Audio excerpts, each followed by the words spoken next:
Hi everyone, we are from Group 7. We'll explain to you about theories of education. What is theories of education? Before that, let's watch this short video.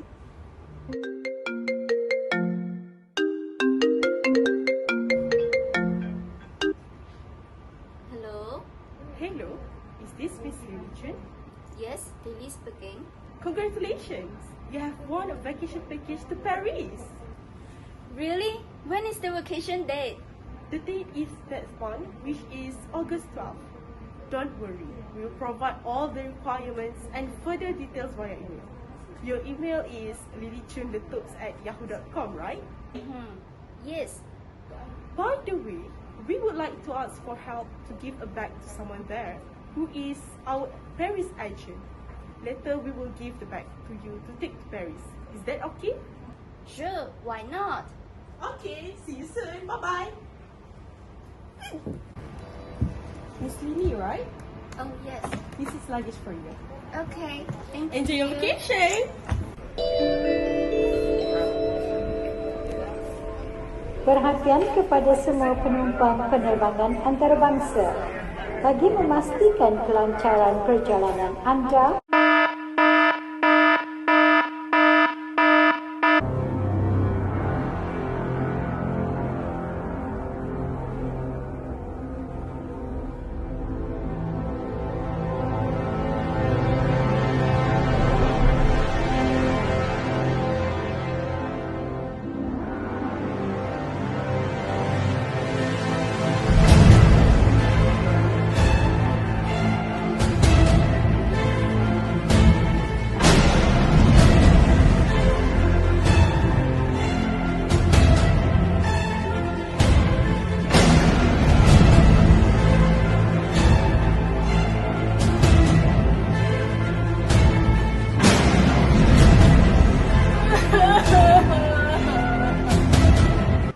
Lily Chun, please come with us.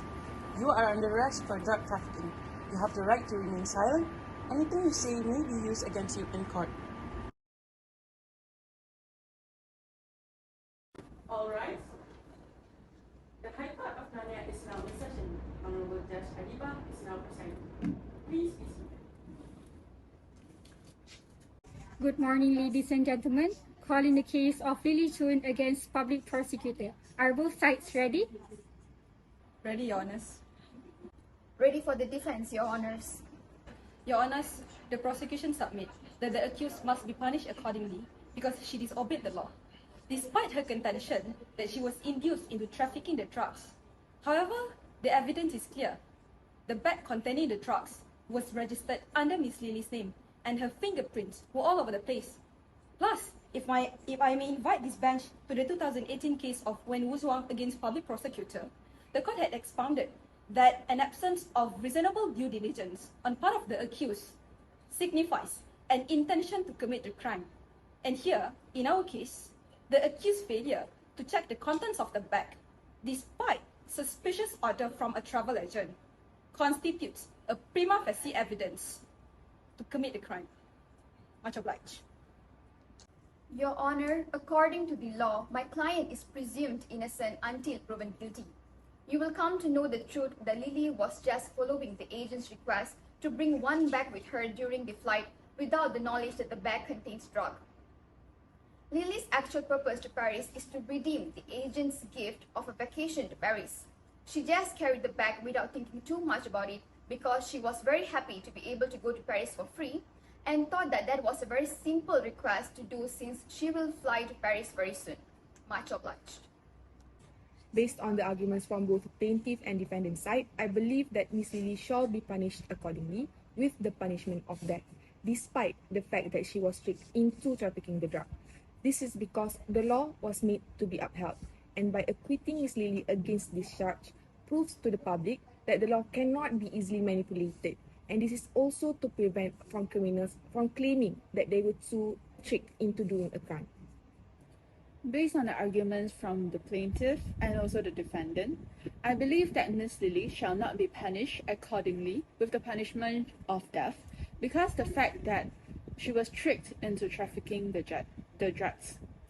This is to place law in its place, which is morally right. Any reasonable man would do the same as Lily Chun in trafficking the drugs, as this is a fully sponsored trip to Paris. The strict compliances to rules may cause inconsistency in judgment, considering that the society changes over time, especially in terms of their needs and also moral acceptance.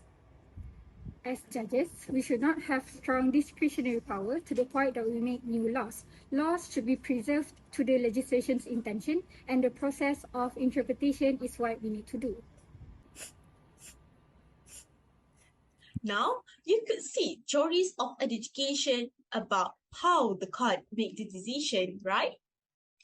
Let's move on to our explanation part. Dworkin's theory is derived from Dworkin's critique of positivist theories of law, especially theory developed by Hart in the concept of law. Also, Dworkin rejects the reasoning of natural law theories which determine the moral standards upon which the validity of all human laws are based.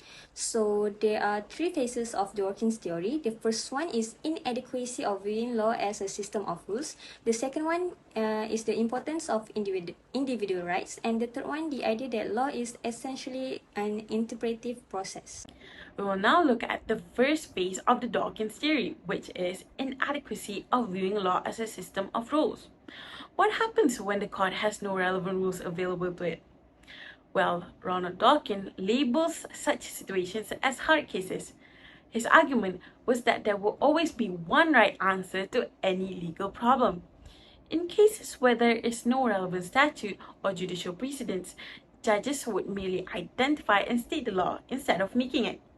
According to Dawkins, positivists maintain that in certain hard cases where there is no pre-existing rule that governs the outcome of the case, the judges have a strong discretion to adjudicate and make new laws.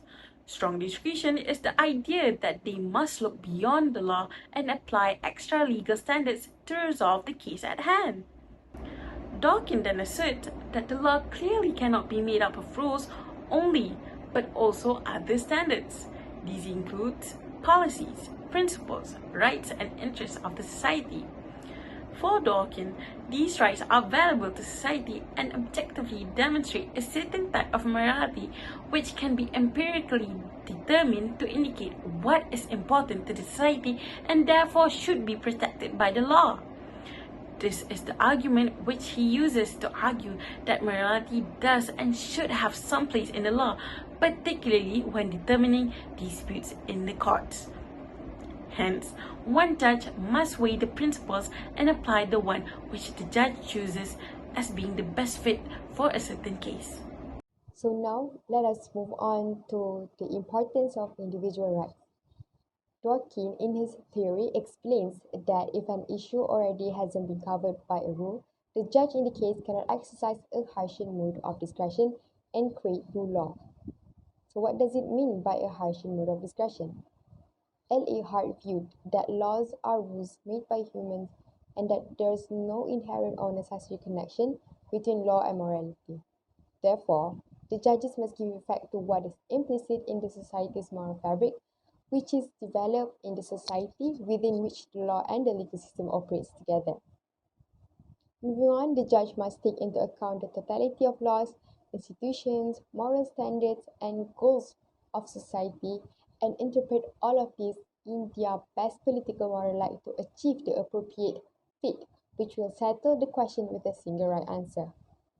A judge cannot have a strong discretion, which seems to be the most consistent concept throughout the evolution of the Dworkin theory. Moving on to the next part, it is in this part of his theory where Dworkin explains the hypothetical judges, which is Hercules' role in his theory. As we all know, Hercules, as a super judge with great abilities of analysis, deduction, and adjudication, will be able to justify the use of principles in hard cases by constructing the best theory of law possible. Also for Dworkin, it follows that therefore, even in hard cases, judges actually do not have the quasi-legislative discretion. What does it mean by a quasi-legislative discretion? Let me explain it. A quasi-legislative discretion is a legislative-like act undertaken by an entity other than the legislature. Rather, they may have a weak form of discretion, which allows them to decide how and which rules or principles to apply, but only if it is the right answer, and it must be as far as it can be justified by them. So, in the case of Rees against Palmer in 1899, Dworkin illustrates this somewhat hypothetical discussion on how to resolve the hard cases in this case. So, in the present case, the question that arose was whether a murderer could inherit from his victim in a legal system where the testamentary succession clearly indicated that beneficiary named in a will would always be entitled to inherit. So, in the absence of other rules, the court in the United States decided to apply the legal principle that no one should benefit from their wrongful actions and also deny the murderer the inheritance. For Dworkin, what this case demonstrated was that where an existing rule was clearly going to result in the wrong answer, the court will use a principle to reach at the right answer which had the same level of legal validity as if the rule was used instead. Marmor critiqued Dworkin's work. He explains the inadequacy of Dworkin's proposal that a judge has to balance the faith and moral political value to find the right answer. The faith itself is shaped by the dimensions of personal morality. Meanwhile, Russ criticized the coherence concept as it requires the judges to consider all the sources of law, as well as to make a judgment that is in line with the morality of the system. In so-called evil systems, such as South Africa during apartheid, where the injustice was pervasive in the source law, as well as the general ideology of the system, the idea of coherence would mean that the court would have to make judgment which were also unjust. So as the conclusion, Dworkin approach involves a more mixed approach to legal theory.